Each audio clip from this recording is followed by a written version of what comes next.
E aí, gente, tudo bem? Eu não sei como começar esse vídeo, então eu vou pedir opinião.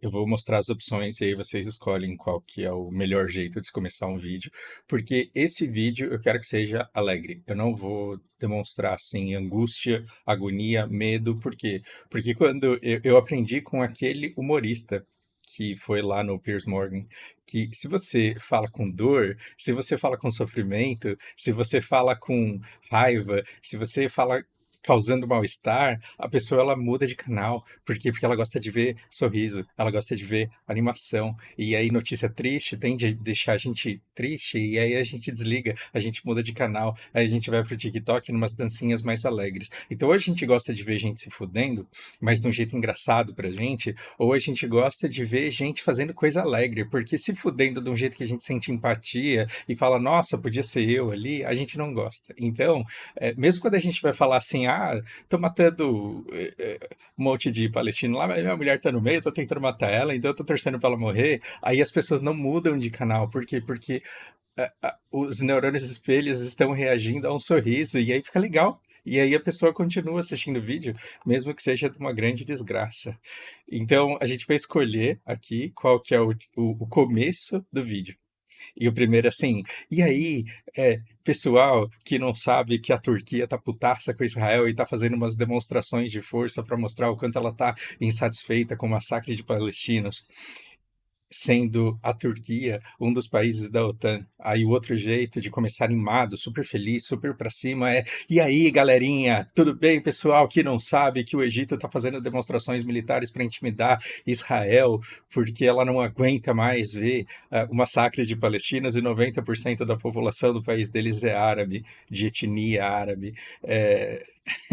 tá muito legal o dia hoje, então eu vim mostrar para vocês um um vídeo que o Fábio acabou de me mandar, e esse vídeo é sobre é, um palestino no Reino Unido, porque lá tem muito imigrante de vários países, e eles colocam e ele colocou uma bandeira da Palestina na porta de casa dele, e aí o que aconteceu? A polícia começou a bater na porta dele. Só que como nós estamos em tempos diferentes, onde é difícil esconder as cagadas que policiais, que políticos corruptos fazem, ele atendeu a porta gravando. E essa foi a reação, esse é o react dos policiais ao perceber que eles estavam sendo gravados. Tá foda, eu tô tentando manter aqui, mas não tô aguentando, cara. E aí aqui ele diz o seguinte, cara, eu não sei qual é o teu problema de... Qual que é o problema de eu tomar uma bandeira da Palestina aqui? Não, eu só vim aqui perguntar e eu só quero te fazer uma pergunta e se você pode me responder. Não, me responde você, o que que tem de errado com isso daí? Não, é que, tá ligado, é que não é algo que você esteja fazendo. É, não, a bandeira não tá fazendo nada. Não, é que, sabe o que que é? Veja bem, é que aí o cara pergunta, você foi no protesto que teve em Manchester? Não, não fui, não. É que. Então, as pessoas estavam segurando essa bandeira aí. Não, então, olha, é que.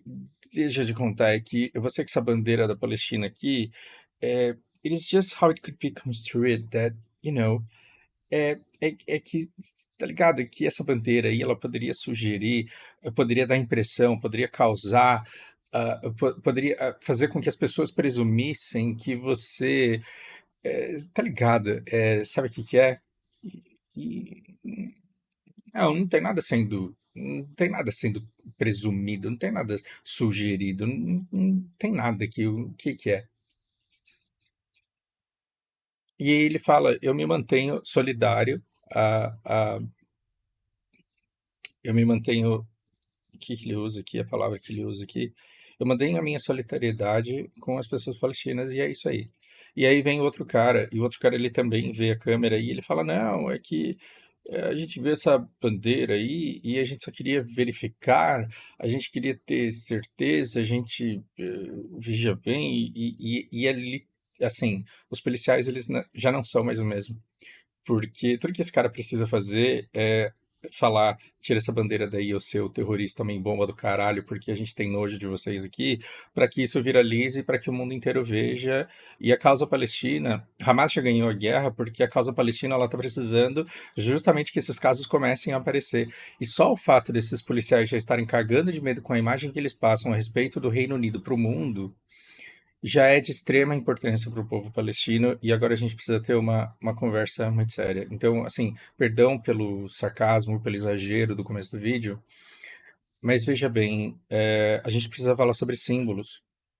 Como símbolos são adotados pela mídia para te evocar determinadas coisas. Por que que um motel com uma imagem vermelha com um morango mordido e uma língua ela chama tanta atenção? E o que que uma língua com um morango faz com que você fique com vontade de transar e aí você descobre que tem aquele motel ali perto? Porque a nossa cabeça ela funciona com símbolos. E aí quando você vai na feira e vê aquela velha feia vendendo morango, e ela fala, quer experimentar? Oh, meu filho, você não pensa em sexo. Por quê? Porque símbolos, eles só têm valor e significado dentro de um determinado contexto. Qualquer símbolo, não importa qual seja, só tem significado dado o contexto, e quando pessoas que compartilham esse mesmo contexto e esse mesmo código entendem por aquele símbolo aquilo que eles querem que seja entendido. Todo símbolo é um acordo. Então, o que acontece? Políticos brincam muito com isso. Então o cara vai lá e faz uma live e fala assim: deixa eu tomar um leitezinho aqui. E isso pode ser interpretado por um monte de formas, mas tem um monte de canais gerando conteúdo e falando para as pessoas: quando ele beber esse leite, sabe que ele está fazendo referência a esse acordo, a esse pacto. Isso aqui que nós sabemos o que, que é, e isso se chama apito de cachorro. Né? São os sinais, os códigos que você pega e que significam determinada coisa. E nós, brasileiros, nós fomos usurpados do nosso símbolo mais precioso. Nós, brasileiros, fomos usurpados do nosso símbolo mais precioso, porque se tinha uma coisa que brasileiro era na década de 70, na década de 80, se tinha uma coisa que brasileiro era na década de 90, se tinha uma coisa que brasileiro era no começo dos anos 2000, era apaixonado pela seleção brasileira. Nós éramos completamente, perdidamente apaixonados pela seleção brasileira. E você talvez não lembre porque você é muito novinho e já faz muito tempo que o Brasil não ganha um título mundial, uma Copa do Mundo. Mas quando começava um jogo na televisão, todo mundo parava o que quer que estivesse fazendo e tudo era compreensível. Qualquer atraso era compreensível. Falsa não apareceu para me dar aula hoje à tarde, porra. Ah, era o jogo. Pô, desculpa, cara, te incomodar. Fica cegado aí. Então, fechou a agência bancária, não, é porque tem jogo. Fechou o restaurante para almoço. Não, é porque hoje tem jogo. No jogo, todo mundo sente e assiste, todo mundo é apaixonado. E vestir a camisa da seleção brasileira significava que nós éramos um país unido de pessoas apaixonadas por futebol que todos juntos torciam para um time. E quando ele ganhava era maravilhoso, e quando ele perdia a gente ficava puto, mas ainda assim a gente sofria junto e se abraçava e um consolava o outro e falava da próxima vez vai dar, e isso era uma coisa que nos garantia muita unidade. Nós fomos usurpados de um símbolo muito importante para nós, porque um arrombado pegou essa camisa e falou: quem vota em mim usa essa camisa aqui. E quem é do bem usa essa camisa aqui. E aí as pessoas falaram: sim, a camisa da seleção é do bem, e essa camisa daqui é do cara que eu voto. E aí você usa essa cor aqui em oposição à outra que não presta. E aí, hoje, em dia de seleção em dia de jogo da seleção, você fala, eu não vou vestir esse nojo dessa camisa, porque quem veste isso daqui volta naquele arrombado. E aí, quando eu digo que nós fomos usurpados do nosso símbolo, é porque ele até serve em dias de jogo de futebol, mas no dia a dia, em dia que não tem jogo, você não sai com a camisa da seleção brasileira. E isso era extremamente comum. Tinha a Copa em 98, tinha a Copa em 2002. No ano 2000, o cara tava jogando basquete com a camisa da seleção. Por quê? Porque isso daqui eu amo, isso daqui diz sobre quem eu sou, isso daqui diz sobre mim, isso daqui diz sobre a paixão que eu tenho por futebol. Vocês de 20 anos, vocês não sabem o que é isso. Você não sabe que delícia é você ir num jogo de vôlei e o cara tá lá jogando vôlei com uma camisa da seleção e ele fala, cara, aqui é Brasil, porra. Vocês não têm ideia do que é poder ir assistir um jogo de futebol, todo mundo com a camisa da seleção, em que isso não significava discórdia, isso não significava desacordo, isso não significava ranço político, isso não significava corrupção, rachadinha, negacionismo de pandemia, não significava que você não precisava usar máscara e que cloroquina serviria para você poder ir trabalhar todos os dias como se nada estivesse acontecendo. Houve um tempo em que a camisa da seleção brasileira não significava o orçamento secreto, que agora é legalizado e perpetuado por Lula. Então nós fomos roubados no nosso símbolo mais precioso e nenhum foi colocado no lugar ainda. Então hoje, se tá tendo uma passeata do PT e tá tendo um jogo de futebol e você vai com a camisa da seleção, talvez você nem chegue no campo de futebol onde você pretendia jogar. Talvez você seja interceptado no meio do caminho. Se não por tiro, por muito xingamento, por muito ranço, por muito nojo. E isso é um sacrilégio, isso é uma crueldade que foi feita com o nosso povo. E aí você fala, cara, mas isso daqui não é sobre o Oriente Médio, por que que você está meia hora falando da seleção? Porque Israel conseguiu fazer com que você veja uma bandeira da Palestina e associe isso imediatamente a terrorismo, e isso também é uma violência. Isso também é uma violência. A bandeira da Palestina representa um povo que viveu de tempos imemoriais até 1948 num lugar e de repente foi expulso desse lugar. Chegaram lá e falaram: toma aqui uma graninha, agora vaza. E você fala: não, não vou sair, então me devolve dinheiro e vaza, saia daqui. E você fala: mas eu não tenho pra onde ir, a gente tá no meio do deserto, só aqui é fértil. Foda-se, vaza. Mas eu não tenho pra onde ir, pra onde ir, pra onde que eu vou? Vai pra onde você quiser ali. Tem os fundos da minha casa ali, ó. Se você quiser, você pode morar lá. Se você quiser, você pode morar lá de favor. E essas pessoas estão morando de favor e sendo humilhadas até hoje. Teve um filme que me fez chorar. Eu lembro que eu tinha uns 25 anos quando assisti esse filme e ele falava sobre a história do Holocausto e mostra o comportamento dos alemães em relação aos judeus. E assim, na época, a IBM vendia cartões perfurados numa empresa que ela abriu de fachada na Alemanha, e ela vendia cartões perfurados que eram os primeiros arquivos de, de DBase que virou Access depois.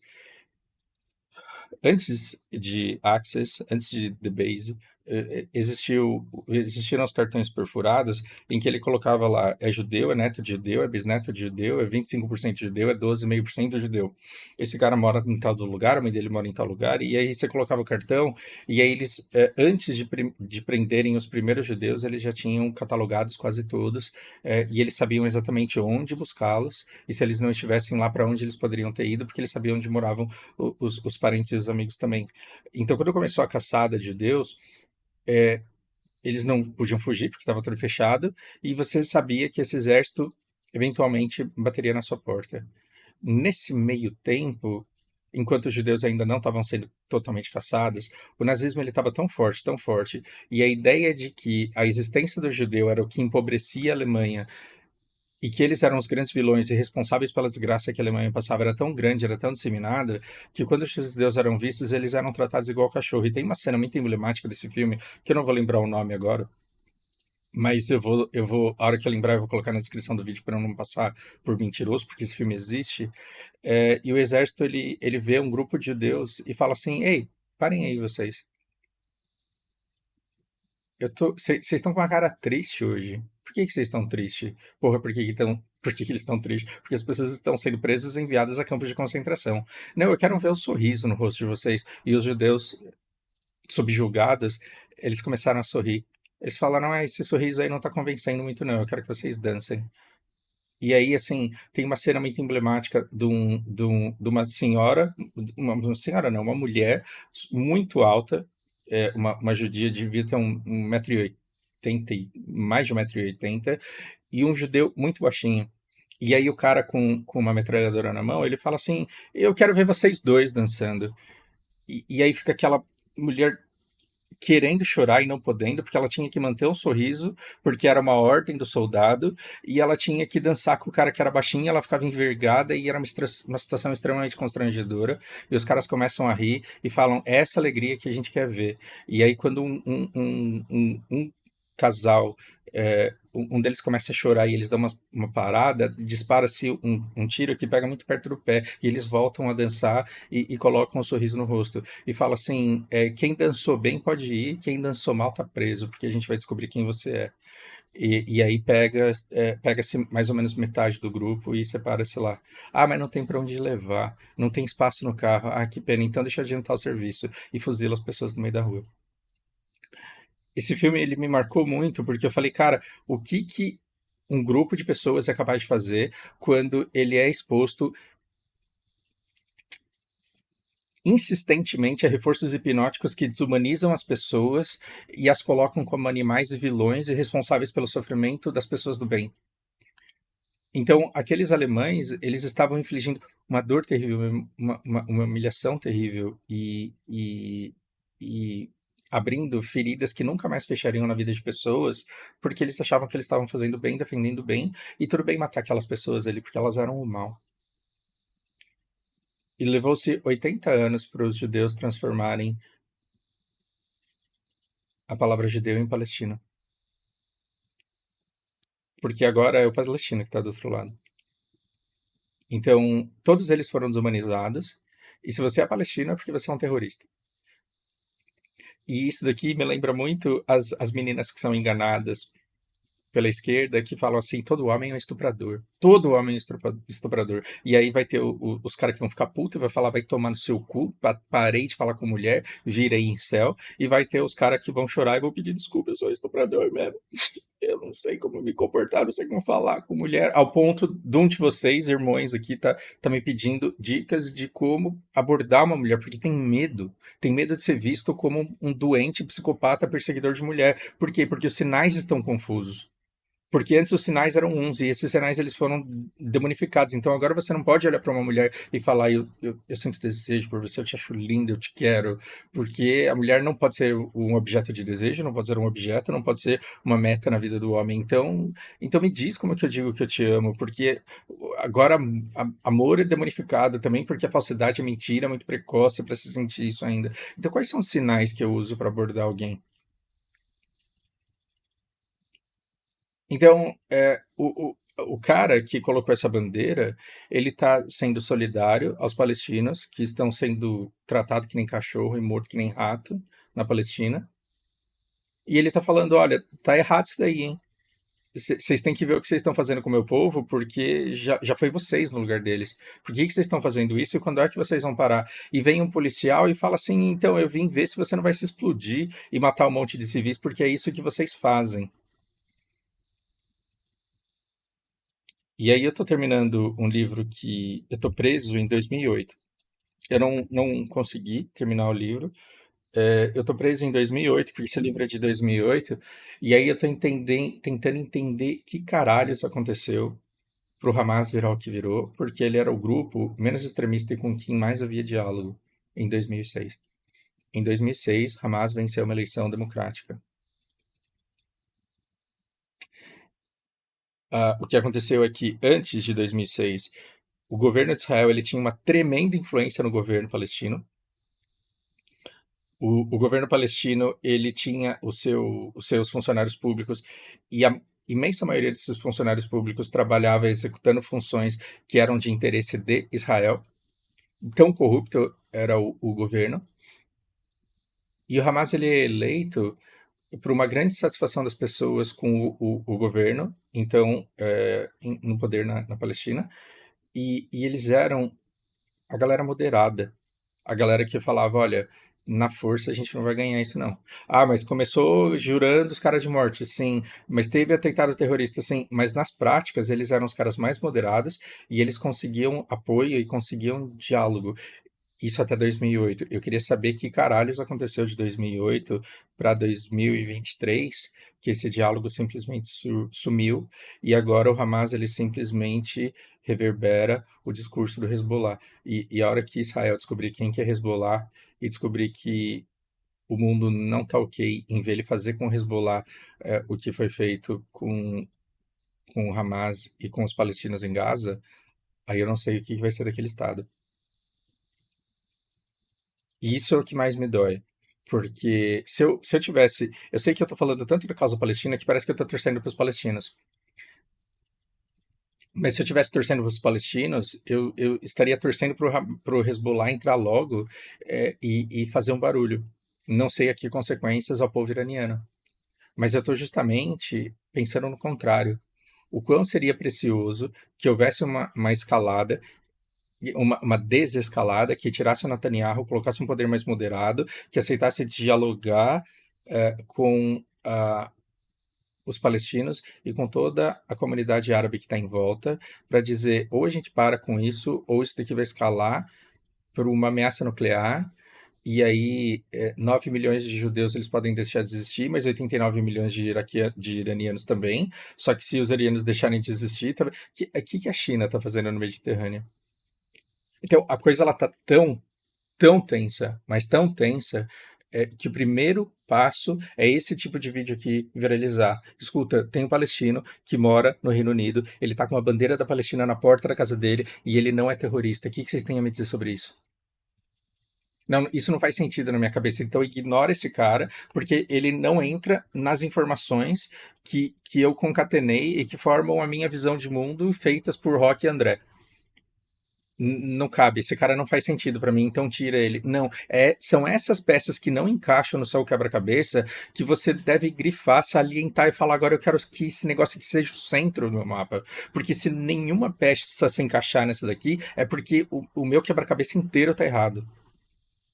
Eu preciso de dados que sejam conflitantes com aquilo que eu acho que o mundo é, para talvez descobrir que o mundo não é o que as pessoas ficam dizendo para mim que é. Porque é muito importante que você desumanize para Israel e para os Estados Unidos, é muito importante que você desumanize os palestinos, porque aí eles podem resolver o problema deles. E o problema deles é se livrar daquelas pessoas que ficam falando que já moraram ali, que merecem estar ali ainda. E quanto mais eles não conseguem matar todo mundo, mais essas pessoas ficam gritando: escuta, faz 40 anos que eu moro num campo de concentração. Faz 40 anos que as pessoas mijam em mim e falam: aí, seu arrombado, morando de favor, que dia que você vai embora? E isso precisa acabar. Enquanto isso não acabar, por mais que um poder moderado dentro de Gaza diga: galera, a gente não pode sair se explodindo, você não consegue colocar a mão no fogo por todo mundo. E eventualmente alguém vai perder algum familiar, alguém que é tão caro, ou alguém vai estar num nível de cansaço tão grande que essa pessoa vai cometer atos terroristas sim. E aí vai aparecer no dia seguinte no jornal: esse povo arrombado é um bando de homem-bomba. Aí a polícia não está interessada em perguntar para esse cara quanto tempo ele mora lá, o que ele faz, no que ele acredita, quais são os hábitos dele, quantas pessoas ele já ajudou e o quanto ele é importante para a economia inglesa. A polícia não está perguntando isso. A polícia está basicamente olhando para ele e falando: como você me prova que você não vai se explodir? Então a gente está num nível de desumanização do palestino que precisa acabar, porque senão a gente não vai achar que dá para conversar com eles, e se a gente não conversar com eles, eles podem até ser extintos, extinguidos, só que eles vão gerar um ressentimento tão grande quanto esses judeus que ficaram dançando na frente dos caras que metralharam eles, que foram levados para campos de concentração, que foram espancados, que passaram fome, que passaram sede, que foram colocados em câmaras de gás. Entre aqueles que ainda conseguiram escapar, estão os sionistas que voltaram para Israel e que estão fazendo com os palestinos o que está sendo feito com eles hoje. Alguém tem que quebrar esse ciclo de ódio. A Ucrânia será a nova Palestina da Rússia. E o Putin ele não pode simplesmente jogar uma bomba nuclear e matar todos os ucranianos para não ter ressentimento daqui a 40 anos. Isso não tem jeito. Tem um monte de criança que viu o pai morrer na guerra, que viu a mãe ter que se prostituir para conseguir bancar a saída dele do país, que vai ficar o resto da vida querendo voltar para Donbass e falar: essa terra aqui é minha e eu vou provar que é minha. Se a gente não tiver uma desescalada no ódio, a gente só está comprando guerra para o futuro, a gente só está comprando guerra para as próximas gerações. Isso em algum momento precisa acabar. Quando alguém me disser que não tem como conversar com um palestino, eu falo: me paga um curso de persa, que eu vou aprender o idioma e eu vou conversar com os caras. Talvez não dê para tirar esse ódio que eles têm de Israel, mas talvez dê para conversar com a próxima geração, para que a próxima geração não venha amargurada dessa forma. Mas aí você tem que tirar esses caras do campo de concentração onde eles são bombardeados todo dia. Isso precisa acabar. Isso precisa acabar em primeiro lugar. Depois precisa se tratar essas pessoas como gente. E aí depois a gente dialoga e tenta salvar as próximas gerações desse ódio que está consumindo o nosso mundo de hoje. Obrigado por me escutarem de novo. Eu, eu, quem dera eu fosse desse povo que tenta sensacionalizar e conseguir um monte de clique e conseguir um monte de doação e de engajamento. Eu tô falando isso de desespero, de ver que esse conteúdo aqui, ele não tá abundante na internet e ele precisa estar. Ele precisa estar. Então, vozes como esse cara que interrompe o showzinho hipócrita da Hillary e fala, cara, a gente está investindo 100 bilhões em uma estratégia suicida de provocar guerra, esse cara precisa ser escutado. Esse senhorzinho aqui que está tentando ficar de boa com uma bandeira na porta da casa dele, ele também precisa ser respeitado e escutado. Essas pessoas que estão em Gaza, elas precisam que você escute a versão dela sobre o que está acontecendo. Porque senão não vai dar. Senão a Irã tem 180 mil mísseis para jogar em Israel. Israel não vai ter 120 mil dólares para bater cada um desses mísseis. Estados Unidos não vai deixar Israel deixar de existir à toa. A Rússia não vai deixar Estados Unidos jogar uma bomba nuclear no Irã.